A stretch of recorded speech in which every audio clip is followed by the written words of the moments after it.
What's up, y'all? This is your boy, Raz Cass, and I'm politicking with my homeboy, Poe, at PoPolitickin. That's self-help plus hip-hop. So what's up, Poe? What up, Dago? What's up, Oceanside? California in the building. We preserving the hip-hop culture and introducing the future stars, and obviously, that's Liddy. So make sure you subscribe to the Homie Poe's podcast, pull up, and tap in. Peace. Welcome back to PoPolitickin.com, your home for self-help meets hip-hop. Make sure you go on Spotify, on Apple Music, Google Play, YouTube. Type in PoPolitickin. This summer I interviews since 2008. 1-2-1-2, my place to be with L Day Sensei. How you doing, bro? What up? What up? What's good, sir? Chill, man. Before we even start, let me ask him about that name, because it sounds like you might be in the martial arts or something. Well, actually, no. I'm into watching martial arts, and growing up, I cut hair. So a lot of the cats that I knew would go to the barbershop down the street from my house. So I would walk down there, because I cut my own hair too. So I go down there and I see them down there and it'd be crowded, and they look like, damn, who cut your hair? I said, I did. So they, yo, you. So I get them to come from there to go to my crib up the street. So while I'm cutting their hair, I'm playing all kind of kung fu movies and a lot of animes. And we happened to be watching one movie, and the dude just kept saying, Sensei, Sensei. And the dude was like, yo, man, like when you cut my hair, I could see you sharp with the blade with the on the lineup. So his man was sitting there like, yo, it's like a Sensei blade, and then it kind of like stuck. So then my man was saying my rhyme style kind of all over the place, as far as like, he said it's almost like some sword swinging type of shit. So Elder Sensei became from that, and yeah, I'm into a lot of anime and movies though. So what kind of karate flicks you like? Oh man, it all started for me like in the movie theater. Like I saw in this documentary I just saw, Five Fingers of Death, and I was a little kid, wasn't even supposed to be in there. I'm in there with my parents watching this movie, and it went from there. Growing up, I think once they got on Channel 5, we all got to learn the whole Five Deadly Venom saga, the Invincible Ninjas.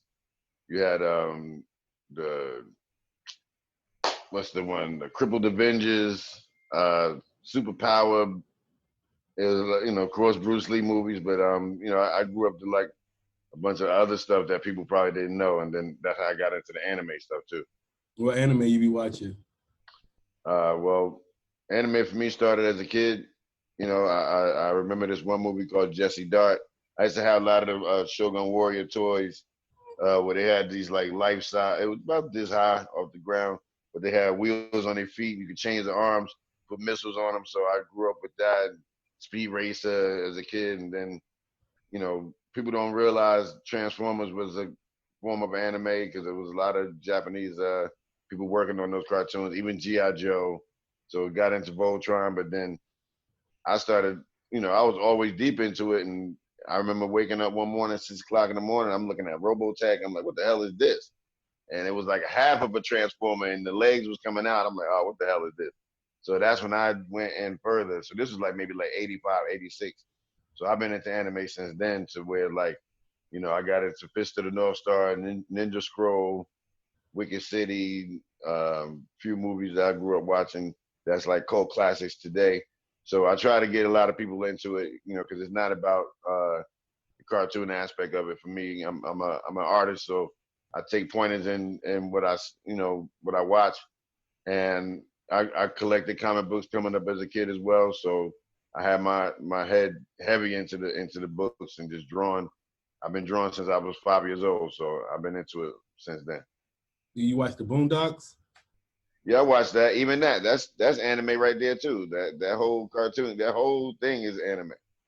What's up? So it sounded like you was into art before even the hip hop. What kind of? Yeah. I mean, like I said, since 5 years old, I've been drawing. Like I can draw comic book characters. I can draw people, whatever the case may be. But once hip hop came into the fold, and like as like a 10-year-old, 11-year-old, you see homeboy characters on walls. You don't know what they are. They may be stick figures, but you see that look different from anything else you saw before. So, you know, that's when Curtis Blow came out, Breaks, Super Rhymes, all these songs started to come. And that's when the physical part of hip hop came with being a B-boy. So I'm an acrobat. You know, I used to flip back in the day. So I incorporated all the acrobatic stuff into like learning how to be a B-boy. So it was easy for me to do it. But when you first saw it, you know, we saw a Flashdance movie and you saw certain videos on New York Hot Tracks back in the day. I'm showing my age, but you know, it is what it is. So you saw videos back then where you see glimpses of dudes doing it on the street, but you have to go to New York. So as a kid, my mother and father took me to the city to go to Washington Square Park, and there'd be dudes in there on the cardboard, and I got out there, did my thing with them, and you learned a lot, you know. And in Jersey, you know, people didn't think that we had hip hop like that to even do, you know, as far as like, you know, they didn't think graffiti existed in New Jersey. So once I got into that, you know, I wasn't doing the rhyme thing, and then so it was a physical aspect of hip hop for me there. So once I got into the art part, I went to New York. We went to the Bronx Zoo, and my father, you know, he didn't know nothing about what I was looking at when we was going over there. So just hitting outside, that was my first time out of Manhattan. We go to New York, we just in Manhattan, getting on the train. Now we going to the Bronx. I'm looking at the train like, whoa, what the hell? Wow, like tags everywhere. And my father looking at me like, what the hell wrong with you? So we get off the train, and I'm looking at the subway like, damn, okay, this is New York, but it was grimy. And then like when we got off the train, the door closed, I turned around and I'm looking at the train go by. I'm just looking at all this shit on the train like, what the fuck? I'm about to do this.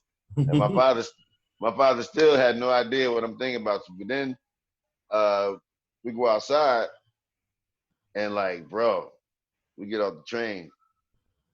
We in the Bronx. And we walk into the zoo, but this shit looked like war zone. Like, I mean, like no buildings, like buildings torn down, fiends everywhere. I'm just like, damn, this is New York. Look like it's. I'm like, this look like you can't even live here. But then we went inside the zoo and did all that, and coming back home, same thing. I'm looking at the train, looking at everything, soaking it in, and got home same night. Star Wars come on TV, and this like the first time it comes on. It's on PBS channel. And I'm watching this shit. I'm like, what the hell is this? Like, you see it.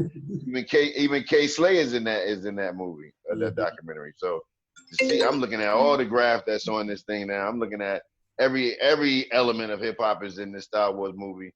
So then that next day, I got my art book, and I'm trying. I'm doing everything. I'm learning, and then that's when I got hooked with like, you know, I had one element as far as being a b-boy, and I got into the graffiti from there. So at the same time, all this is happening. So, you know, you had a lot of other things that was going on too that contributed to wanting to do it more. Yeah, I was saying, so I saw Spotify, they was writing in your bio, they said that your group had the 3 elements of hip hop. It said MCing, DJing, and graffiti, but you said y'all b-boy too, so you gotta go talk to them to fix it. Yeah, see, Wikipedia always got some shit wrong. They got my birthday wrong. They got me in there in like 1974 for my birthday. I'm like, nah. Like, that's cool, but you gotta fix that. So what year, they wanted me to ask you, how did you, Tame-One, and Chaos meet? Well, me and Tame met through a mutual friend that we have, my man Polo Ice, salute to him, and my man Jay Byrne. And Jay Byrne knew Tame. It was a crew that existed before I got in called the Boss Mob. So that was Tame, Mellow Max, Rasta Ra, Jay Byrne, and my man Rhino CMZ pretty much was like the brainchild of all of it, like even through production. He was like the Marley Marl of the crew. So Jay knew I rhymed, you know, just from being in school. So he was like, yo, I'm gonna bring you over there, you know, let you meet Rhino and get into doing some songs. So I started going over there, and I knew of Tame through graffiti, you know, just seeing his name every damn where. I always just saw it, just, you know, but then I got in Rhino's crib, and he lived in this building that we all knew of called the Colonnades.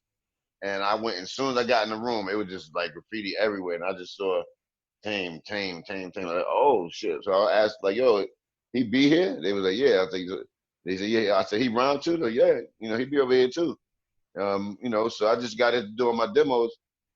And one day I told Ice that I go over there, and he told me about Tame because he used to hang out with him too. So we all knew each other, but like I said, I didn't know Tame. So one day I'm doing a song, and he shows up at Rhino Crib. So we meet finally. We get to talking, and immediately we do a song, and then we just kept doing songs. So from there we got into doing more demos, and we got the Stretch and Bobbito show, and that's how we got on.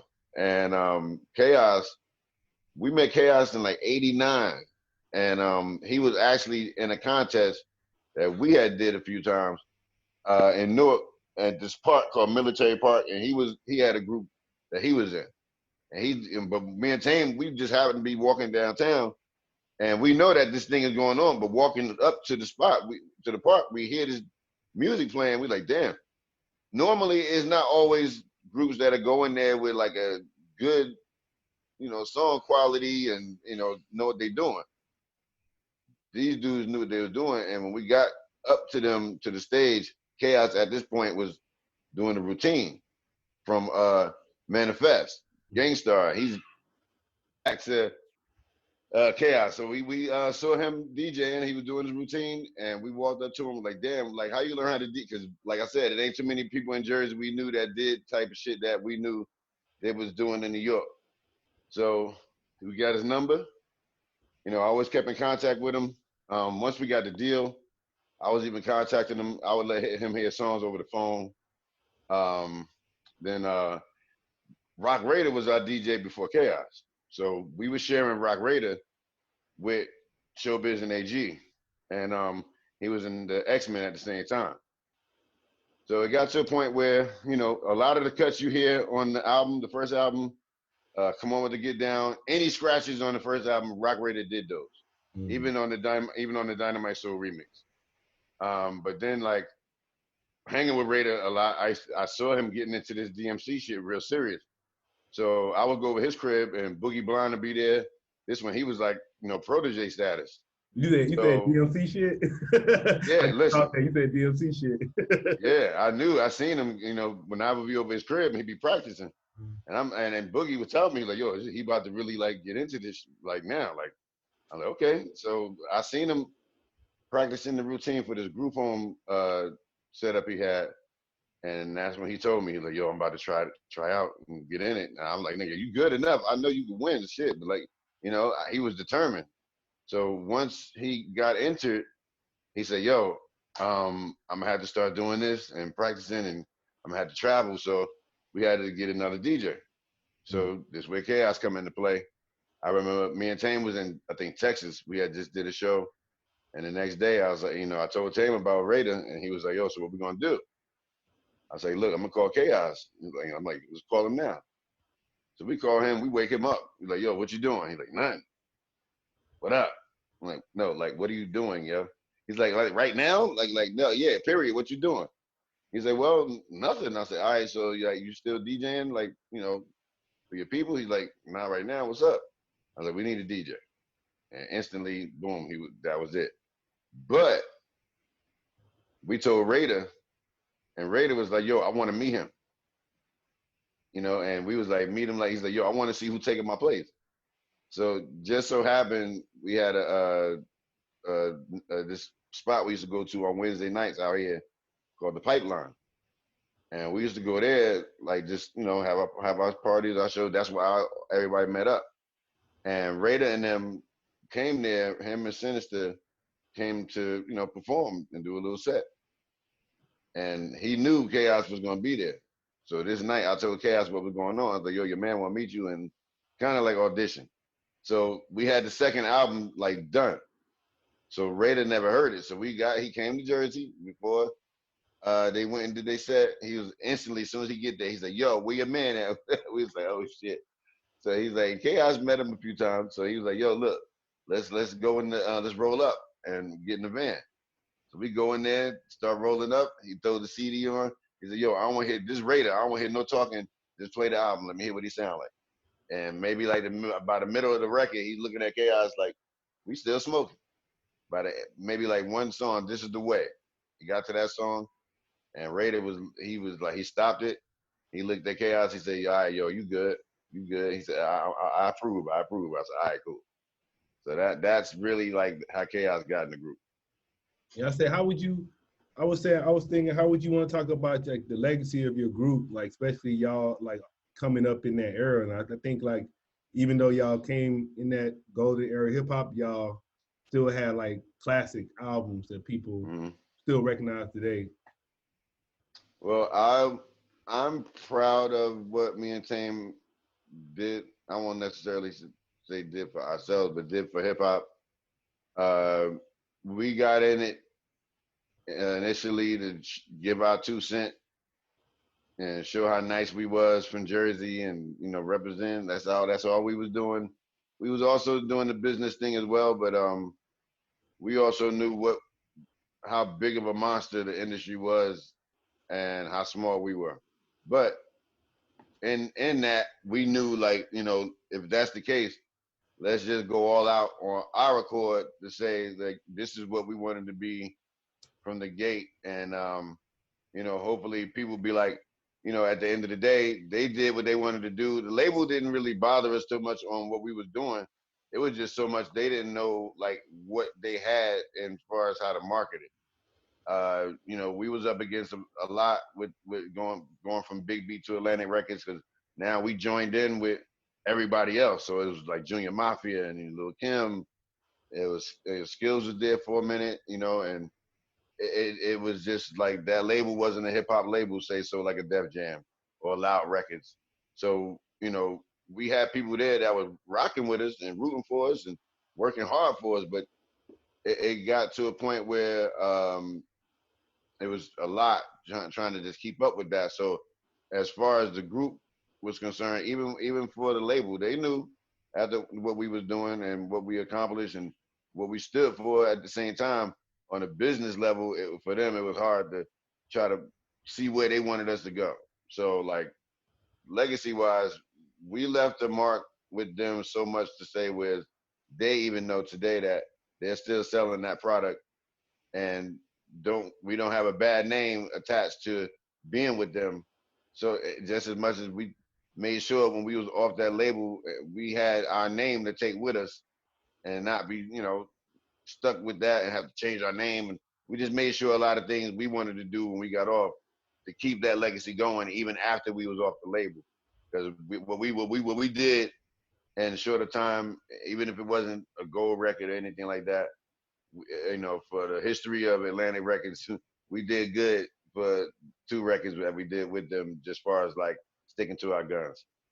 Yeah, I was gonna say, like, you know, like when I was growing up, I know like it was harder to get music. Like I'm from the South, so if I went to the mall, they didn't have your CD, I wasn't gonna get it. But nowadays, they got, you know, all these streaming sites. So how would you think, like, would you think your career would be different now if you had like streams and all that shit they got now? You think that helps like artists? Yeah, man, a lot of shit now would help back then, like, you know, especially with like this whole internet period. Like, you know, when you working off of just like physical and being, you have to like how you say where you was at, we had to physically go to these places and do a show and do it in store and meet people and sign autographs and everything like that. Go back home, and then like maybe a week later, the label would see, okay, these many record sales happened where y'all was at last week. So even if it would say like we had 10 sales last week, if we go there, they might see because we was there, people maybe that came or whatever, people that was in the store, you know, after the show, they see that because they see the record sales. But imagine if that was like online too. You know what I'm saying? So there's a lot of advantages to being online compared to, which is an advantage for me as an artist from back then, where before you just had a damn PO box or whatever to the label and hope that they give you the letters and everything like that when you get there. Oh yeah, like, oh yeah, here go these letters these fans wrote to y'all, like, well, answer them back or something like that. So Now it's all in my hands and I can do whatever. So it's a good thing today, even with the streaming, you know, like when you get your publishing now, and a lot of times I'm gonna tell a lot of artists when you got the letters in the mail, whether if it was from BMI or ASCAP, where they was saying there was a lawsuit going on with say XM Sirius Radio or like you know that was real because when you look at sometimes I look at my publishing and even some people tell me when they be on the plane or say like when AirTran was going on in Atlanta, people would tell me like, "Yo, I heard wrong side of the tracks on the airplane thing." I said, "But see, that's part of your publishing because in the streaming where they fought for certain things. So when you get your publishing check, and when these people make adjustments to these things all the time because of the fact of what you just said with the streaming, there's so many online radio shows, podcast shows, anything that they, when I see the movie High School High, we got the ultimate song on there. I don't care. We might not even see it on TV here in America. They might be playing it somewhere, but they track it down, and you get your money for that. But it's just with the internet today and with online streaming, whether it's now like HBO Max or Netflix or whatever, you see it in the breakdown of this how the streaming go to how it go to your publishing.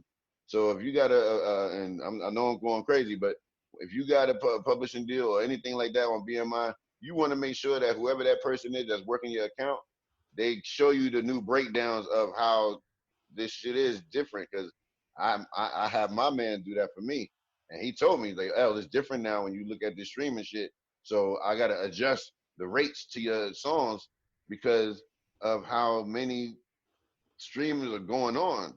You got it, and when your paperwork on point, you see the difference and all of that with the streaming." Mm. And they wanted me to ask you about some of your touring stories.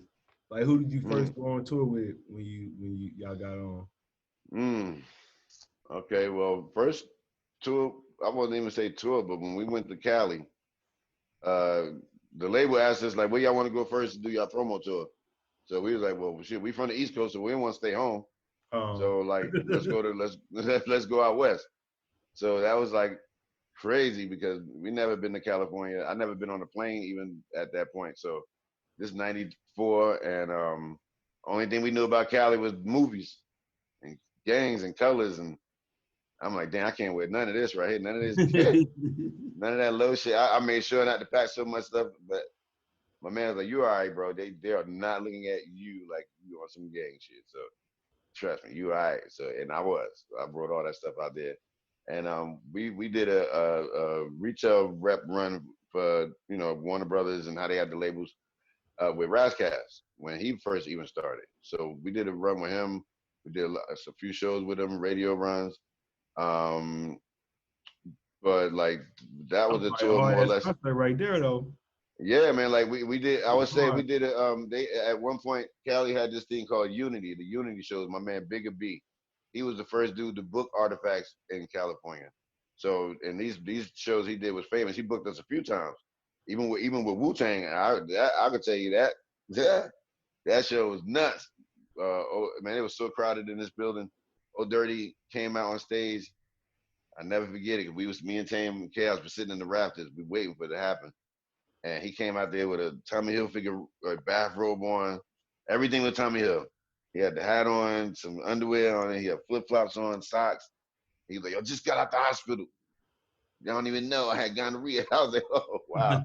Everybody in the crowd was bugging. I was like, "Yo!" And he went out and beat just started. He just started rocking, and we was just like, "Damn!" So like stuff like that, we never, and that was I think like maybe like '96 at that time, but like '94 when we first went there, we did a show with Hyro. I think Tajay was there, and A Plus was there.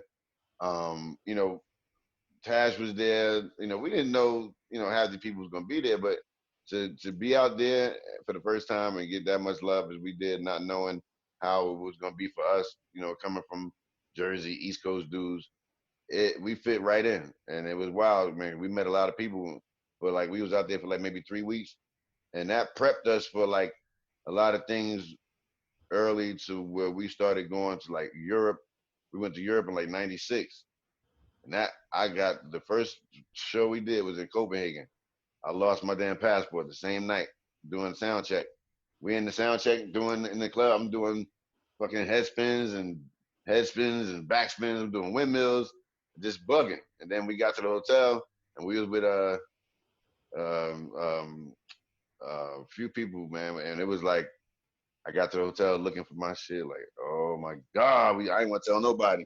I'm just looking all around for it, and I was like, I think I dropped my shit in the club. Maybe somebody picked it up that worked there. Ain't nobody say nothing, but I was so scared. I think Stretch was with. I said, yo, man, I lost my passport. Yo, what you mean you lost your passport? I said, in the club, I'm doing the head spin. I got a new passport. The next day, they were like, don't worry, you get a new one. I was like, really? And I was scared to death. Didn't think I was gonna get back home. So next day, we go to the embassy. They see me in there. They come walking in. Oh, where? And it was like the nicest thing ever. Lady in there. Oh, you lost your passport, baby? Come here. We're gonna get you a new one. Where you? I fortunately had my birth certificate. Took that. Got me a new one. We back on the road. I said, all right, cool. So that was like 95, 94. We had to go to Fat Beach. That's when they had a Fat Beach in Amsterdam.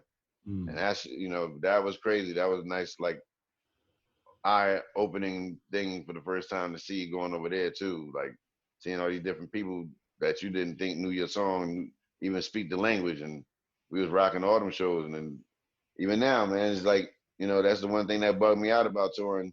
You go to some of these places and you watch these people while you on stage, and they know the words to the song, and as soon as you get down on the floor and start talking, they just like, no, they start speaking French and Swedish, and I'm like, oh shit.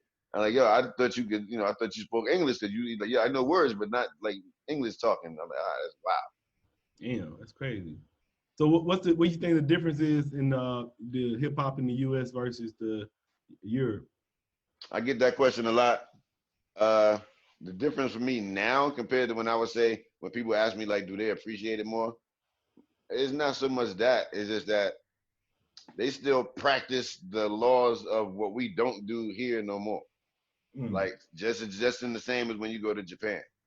Like these dudes still dress like we did in the 90s.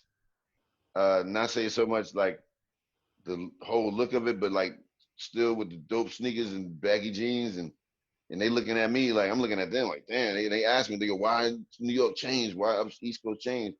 I say, well, I can't answer that totally, but I can, but it's gonna be a long ass answer. But I would just say that, they still practice in what make hip hop what it is. So like, you go to shows, you more liable to hear more underground hip hop at these shows than you will hear the radio shit that we play on the regular when you go to the club, where I won't even go to. So I know going over there when I go on tour, I'm gonna really enjoy myself, because I know us being at these shows, we elders now, but it's still the same. Like they still gonna play underground music. The DJ's gonna play 90s music. They're gonna stay all the way up to the new music of today, but it's still gonna sound like the shit that I would listen to normally, but even if it's a new or old cat. So it's just they are still active in doing it, and them having access to the same tools that we have to say recording. It's just they're showing their influence more when they do their music, and producers are more liable to get at a U.S. artist rather than say work with their own artists at home, because they want the same record that they play when they're at the club, when they're DJing.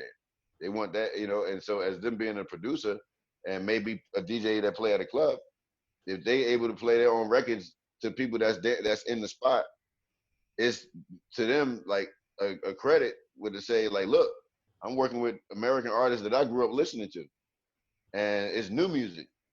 Say for me. So the game over in Europe has gotten even deeper because of that. So you see a lot of producers and DJs you maybe never even heard of before, and you see their track list, and you see mad artists that you know of, like, oh damn, how he? But that's because of the internet, and that's the bridge that we crossed, going back and forth overseas for all these years. We're spawning dudes that grew up there. Fortunately, we still doing it for them to work with us, but we've spawned that over the years, going back and forth. Just the same if you look at Japan, a lot of dancers I know that been in videos, whether if it's my man Stretch,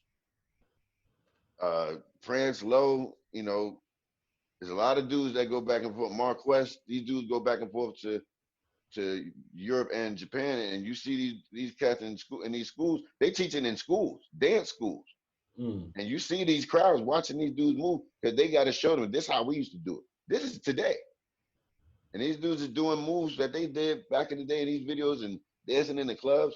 They teaching them how to do this. Now this now 2020.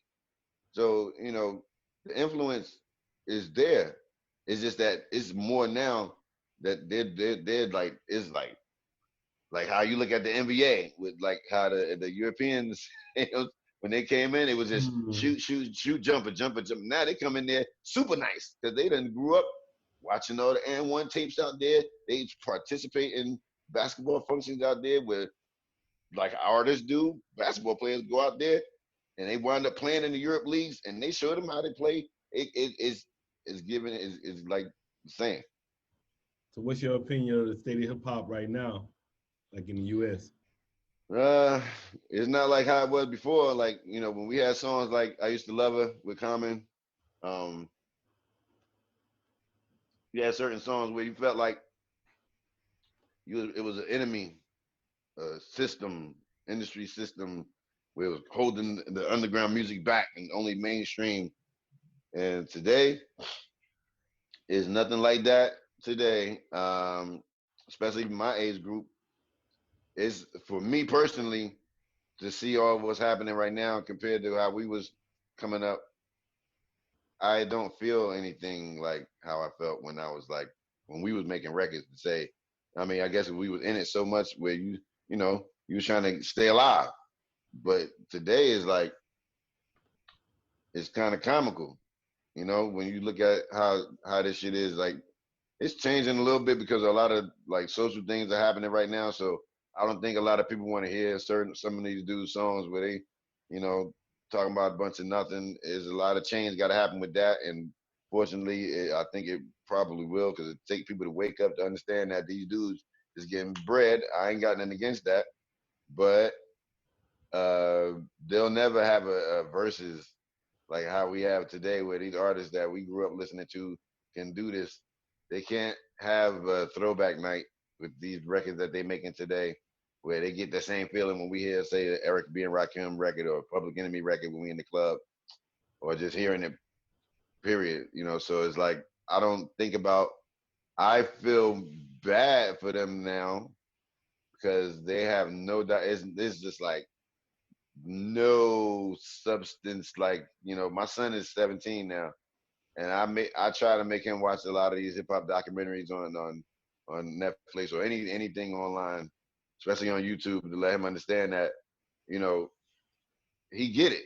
You know, he don't listen to nothing new. You know, he listening to Rage and all the stuff I would listen to, you know, but it's just like he understands why and why, but then he don't understand why it changed, like why it had to be the way it is today if it was like this then. I said, well, there's a lot of not caring, but there's also a lot of not teaching, and there's a lot of cats that never wanted to learn. So like when you hear a new cat go up on a radio show and tell the DJ like, yo, I don't want to rock off no old head beat. Already from there, you know he ain't been taught. Yeah. He ain't been taught in the sciences of the hip hop knowledge. For him to even say that is blasphemy. Like, you know, you just like, damn, you ain't even trying to even give it a chance because they feel like, oh, now you asking me to rap. Like, I don't do that rap. I do this kind of rap. But like, Yeah, you know, what is that you saying now? Anyway, because if you rap, you rap. If it's your style that you choose to do, that's you. But there's a lot of dudes that care that, you know, today where what we did and applied to our music, they don't do that today. It's not no craftsmanship. There's no showmanship.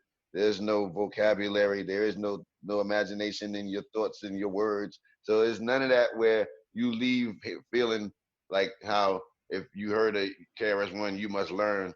And at the same time, you can listen to Coogee rap, Streets of New York. You know G-Rap is G-Rap, but he giving you a message in these songs too to say like you can choose to do this and be like me or not. So today, you got these dudes ain't. This generation will never have a stop the violence song or self-destruction song. These Well, kids today, I would say I already know we kind of in trouble a little bit because I'd be like, man, they still be talking about Pac too much. So I'd be like, we haven't had right, no since Pac. So that's how you know it's sad. You ain't heard no, Pac was like 90, 96. right. Yeah, And we still everybody talking about they Pac. That's glorify almost 4 him. years ago. These little dudes glorify him, but they won't. I'm like, yo, do you know how this dude? For us to know, he was like, y'all don't even know half of what this dude was like. For y'all to think that y'all want to be like that, half of y'all even built like that, like even a little bit. So, you know, it's crazy to know that the direction that they're going, like we have to keep making documentaries for them to understand like where it comes from, and even put into in the simplest form where you got to show it in cartoon and animated, and to make it look good for them to just even stick to watching it to get into it. So, you know, but it's cats out there that's competing with that kind of energy to bring it back. Like Yeah. what Griselda did in the last 4 or 5 years, kind of like, I always say, like, even with 50, 50 is the last. I always call him the New York bully dude, because for some reason you need that. That's what New York hip hop is about. You know what I mean? Like, you need somebody that's gonna talk shit to you and bully you around, but then when you listen to his music, it sounds like, he sounds like he from New York.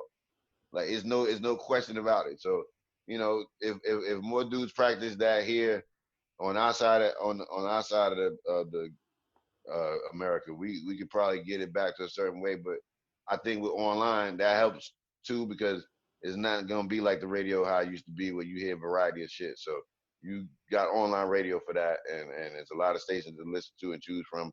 Anytime people be like, you only know where that real shit at, no boy, I always get all online, bro.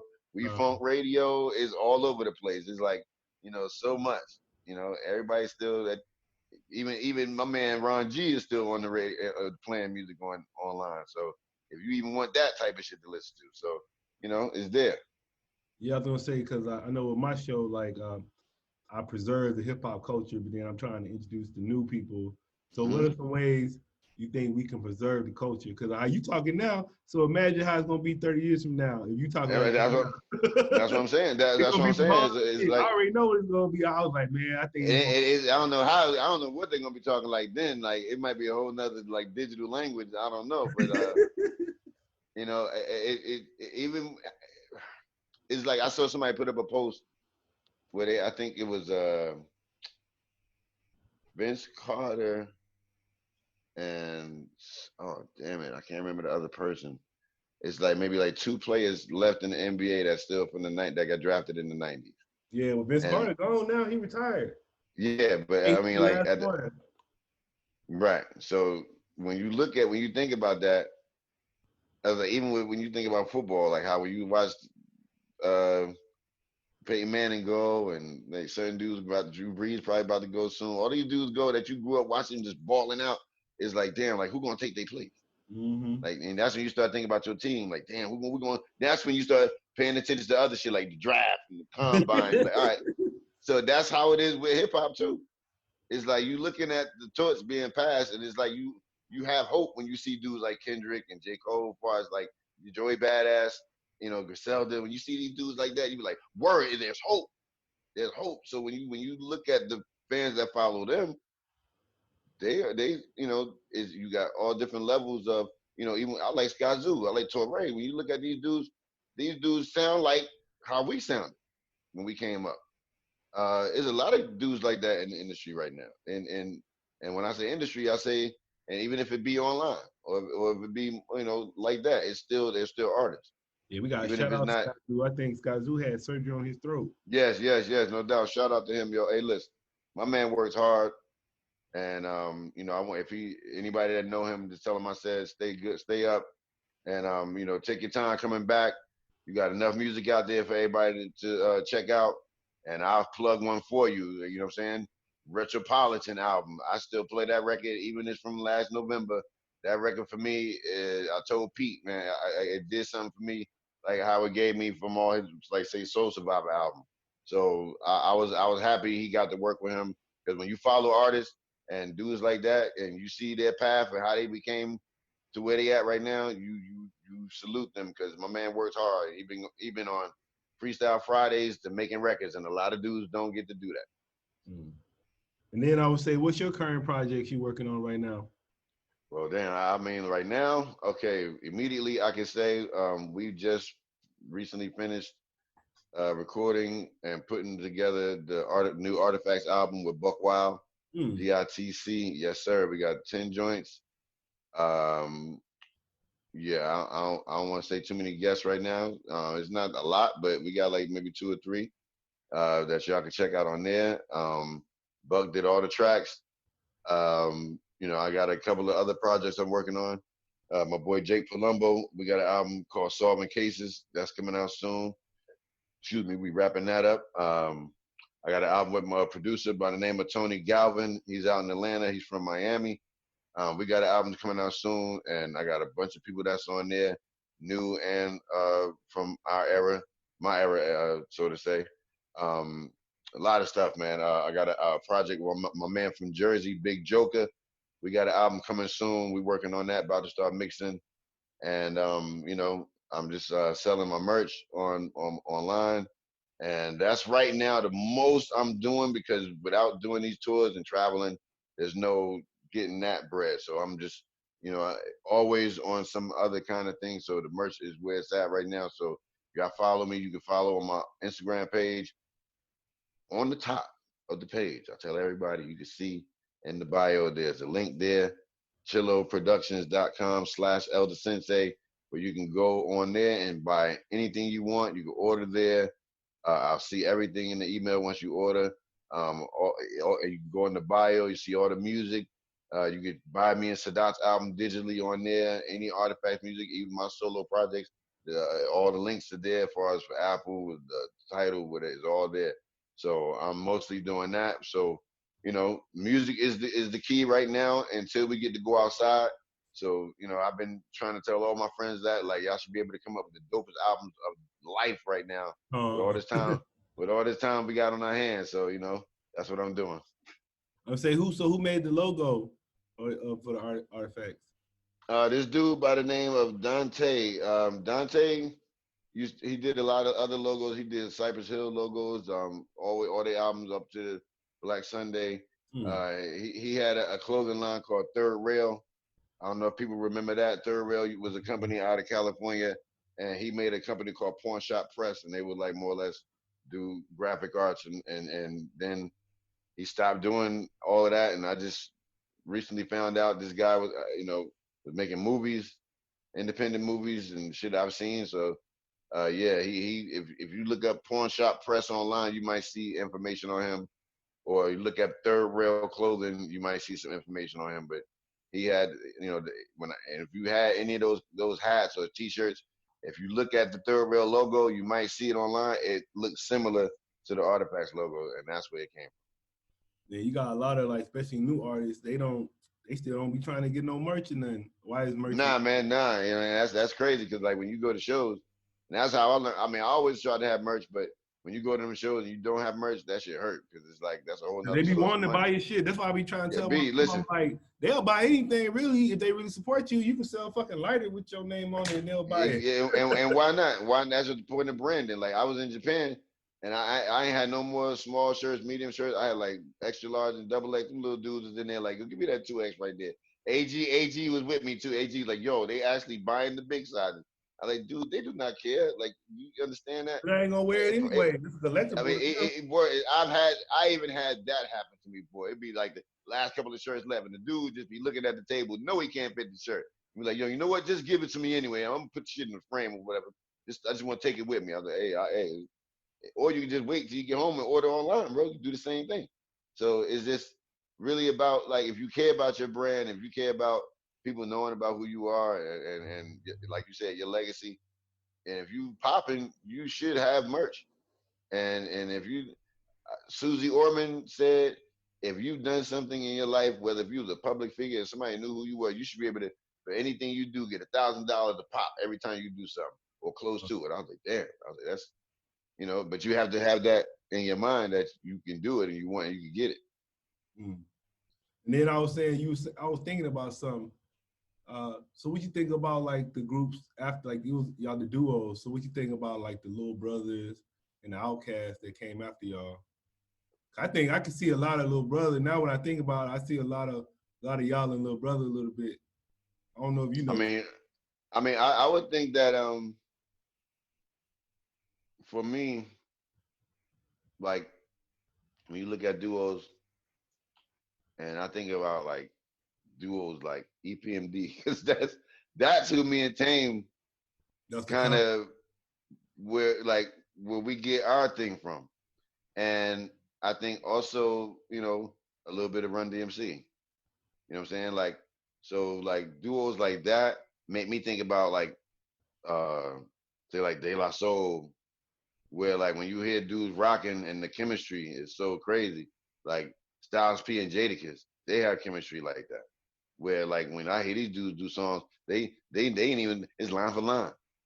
It's not even like 4 bars, 8 bars, and the next dude coming in, line for line. I'm like, I like that. I like that. I like that. And I think, like I said, Smith and Wesson, I think like, even with Black Moon, 5 Foot and Black and Buckshot.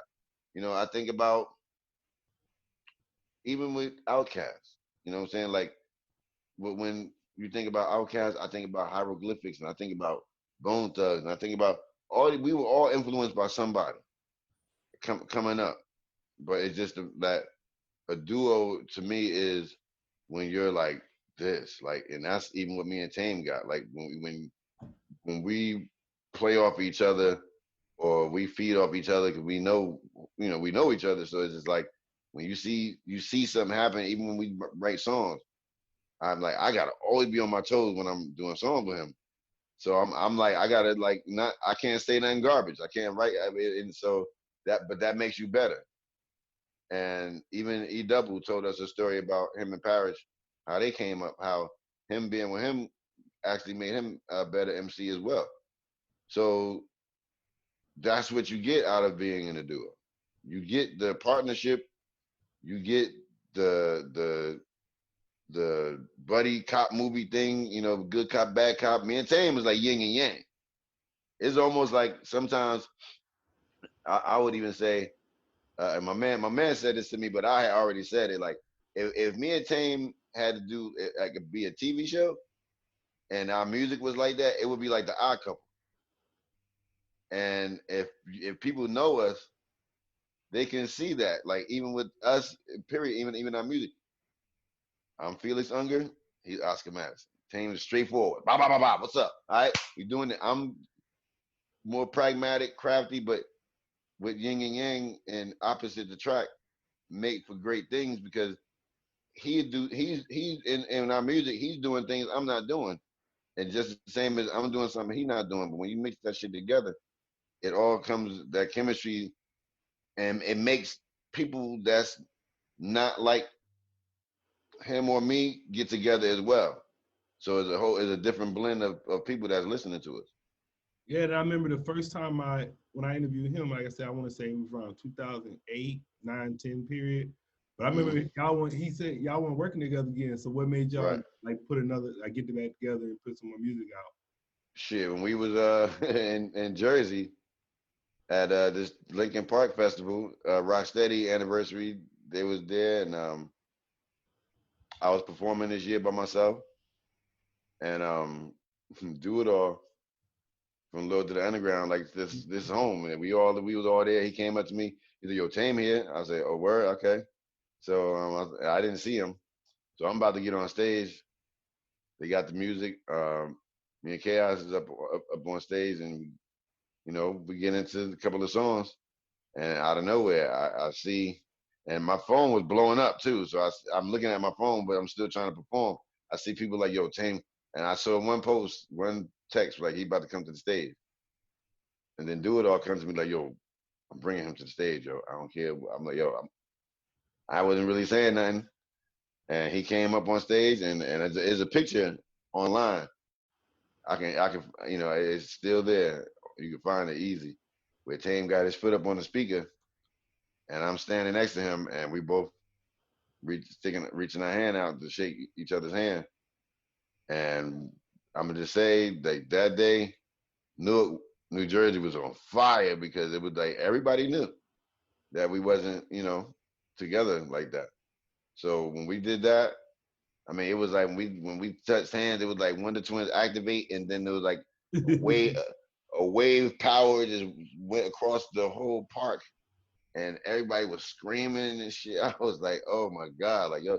But that's when you realize what you've done as a group affects everybody. And we home. So everybody was in the park. We knew in the park. So everybody, watching him walk around the park while they see me up on stage. And that's when I think everybody just, you know what? That's it, yo. That's it. Y'all not doing this no more. And Do It All took it upon himself to put that together. And he brought Tame on stage. So if you want to thank anybody for sparking that up, you can thank Do It All from Lords of the Underground, because he really got Tame up on that stage that day. So from that point on, though, we didn't look back. I would say, we did a few more after that in the park. 2012, we went on a world tour, and went. That was nuts. For the first time, a lot of people seeing us live after they saw. A lot of people never seen us ever before on stage. So since then, we've been rocking out. On tour, doing music. We got singles, features, and up to this point, we've put out a demo album on Smoke On Records from the songs we did back in the '90s, and we put out a reissue of That's Them secretly as well. And now we're putting out the first official album compiled of many songs finally now. So I forget, but what's y'all connection to Redman? Because every time I read y'all bios, I see they say Redman. Yeah, well, Red is like us. He Jersey MC who got plucked out of Jersey and got put into the game on skill alone, like just getting on stage with Eric and Parrish at Club Sensations in Jersey, and my man that was his ticket. And we used to go, like, I met Red on a bus, like coming from Montclair State College, and I was up there applying for a job, and he was in school, and we was going down the hill, as we say, from up there, and I looked at him, like, I said, yo, you look familiar, and he said the same thing to me. Just so happened I knew somebody he knew, and we rode on the bus, and he didn't live too far from me. So I went to his crib. So my man had like turntables and shit, and I was like, okay, like, so you a DJ? He said, yeah. He said he's cutting. I'm like, damn, this dude nice. And then he grabbed the mic, he started spitting. I was like, what? I was like, you don't need to be DJing, bro. I think you need to rap. You need to be rhyming with somebody doing something like that. You super nice. So, me, him, and Tame all got together. And that was just like, we would spend like hours just freestyling. We used to have tapes, and of us just in Red's basement. We had a 7.6 Digitech sampling machine, and it was hooked up to a foot pedal for like maybe like a guitar or something like that. I don't know how we did that, but we had to stomp on that. So instead of pressing the button on the Digitech, we had to stomp on the pedal to get it to loop. And after a while, we stopped doing that. And we had this thing. If you ever talk to Redman, ask him about this pedal. If you know anybody that know him, he only gonna know. We had the pedal in our hand, and whenever we had to do a loop. So if that 7.6 Digitech, when it gets to a certain point, you gotta hit that pedal, the loop it to go back around again. This would be the vision of him. And he had the straight hard head nod too. He'd be like this, then hit it.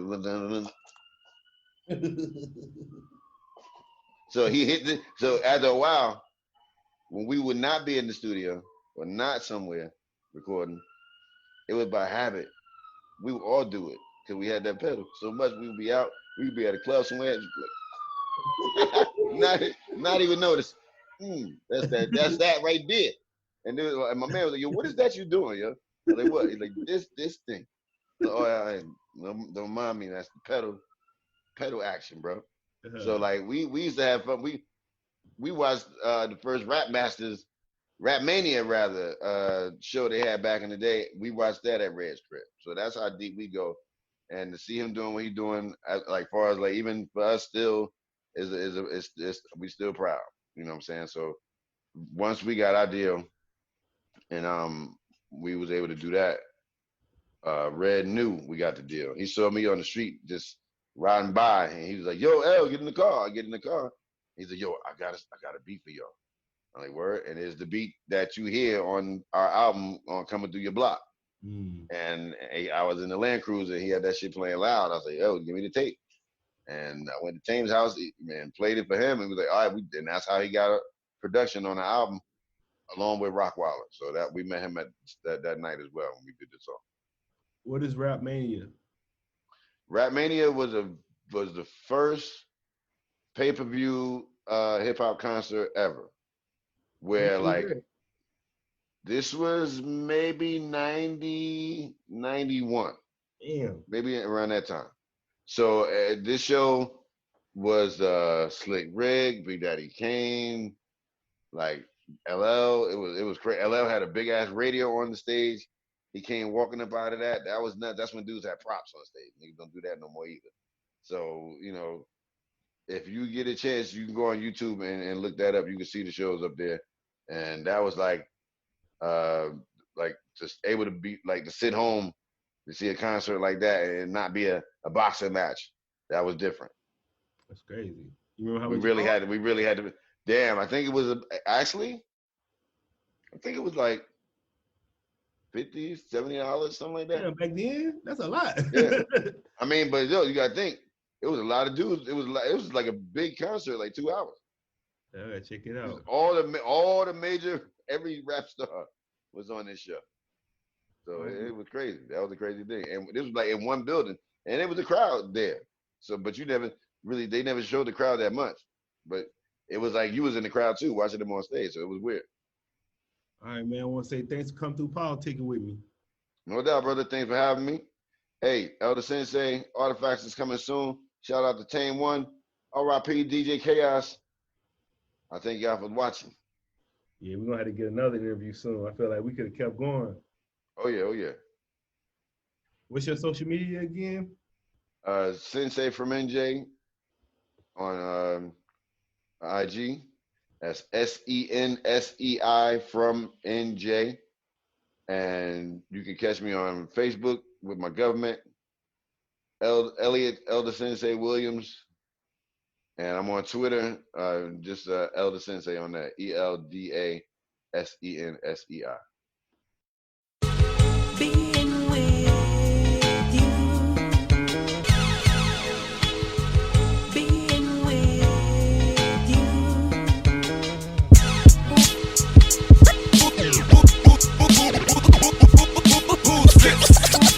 Kicking in your Vinci box. Blow up the spot off the dot. Yeah. The most dangerous in this game called rap. It's like that. These words I say blow up the spot. Elder Sensei off the dot. From the start we launch heavy taunts, flaunt what the tandem is. Brandish management, palette expansive when we brandish it. Multi-talented, malice for balance in our practices. Attractive analysts, expanded more than just a panelist. All biz handling channel like cable circuitry. Spray superbly and operate like major surgery. How we do it is not with future musically. Do it for the sport and the money is tied mutually. Off the wall, off the cuff, off niggas sharp enough, talk tough, stripes earn, calling bluffs. You know the feeling like we do when it's imperative. Emergency to get it clean and if it's edited. Clever wording to fuck up your mind mentally. Psychotic, neurotic, and product shot at infantries. The way we do it, the cherish is long after.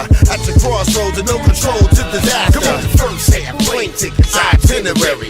The money may vary. Euro to pounds, US rounds. Then we off the ground. Get your passport right, laying that first light. What you know about the next time zone? We been on our own, XNL. Yo, we keep it moving, we your brand. Whether DJ or band, we gon' stand. We gon' stand, y'all. Come on, your case slow. load is about to explode. And the weather's been an ongoing hurricane snowing. Gas adventurous, past adventurous. That's why we need to turn the phone to OFF. Touched you down there, heard this on the say your breath. This release mission straight to the goods. Mind check it. I got a studio session, I'm making a record. I should have been there. Put my hand on the globe, I've been where? Wake up in the foreign time zone, I travel light. Just me, or me and the DJ. Burning air in the earning gear. I'ma fuck with you. Get a little buck with you. Get our little short. Watch our little sports, catch tours, festivals, everything moving. Shit continue to the venue, all forming into one. Landing in the sun and do the same shit the next day. Get the first half, plane tickets, itinerary. The money may vary. Euro to pounds, US rounds. Then we off the ground. Get your passport right, land that first light. What you know about the next time zone? We been on our own, XNL. Yo, we keep it moving, we your brand. Whether DJ or band, we gon' stand. We gon' stand, y'all. Come on. These times we living in keep me driven and mindful. Cutthroat industry, niggas built for survival. Slideshow, live pros, out of town, proper sound revival. Crown is most reliable. Can't deal with everybody the same way. Some ain't on their game day. Some run through the motions. Play with my emotions. Travel across the oceans. Set on hood benches. My thirst never quits. Not just a new collaboration, not like any other. Years invested like Mel Gibson and Danny Glover. Discovered through passions and passion for a better purpose. Advanced service and first to make your rappers nervous. I'm home, but I'm always on the run. I'm on the world tour with L, my man. If it's bread on the table, then we'll hit Iran. You can never judge our lifespan. Bricks the bush quick. Come on, the first half, plane tickets, itinerary. The money may vary. Euro to pounds, US rounds. Then we off the ground. Get your passport right, land that first light. What you know about the next time zone? We been on our own, XNL. Yo, we keep it moving, we your brand. Whether DJ or band, we gon' stand. We gon' stand, y'all. Come on.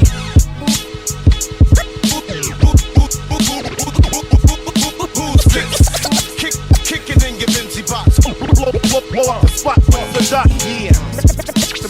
The most dangerous in this game for rap. It's like that. These words I say. Blow up the spot. Elder Sensei. The dot. Thanks for listening to PoPolitickin. Like I said, this is self-help meets hip-hop. Try to interview the artists or whoever I'm interviewing. Just try to get a little bit more than just the music or just entertainment. Try to get some stuff that you can use in your life that they're saying. And this is, like they say, I got it out the mud. So 2008 we started it and been doing it this whole time. So I appreciate all the listeners we have, all my loyal listeners that stay down and listen to every episode. And so if you want to be a guest, make sure you got some fire. I want some heat. But you can contact me at PoPolitickin@gmail.com.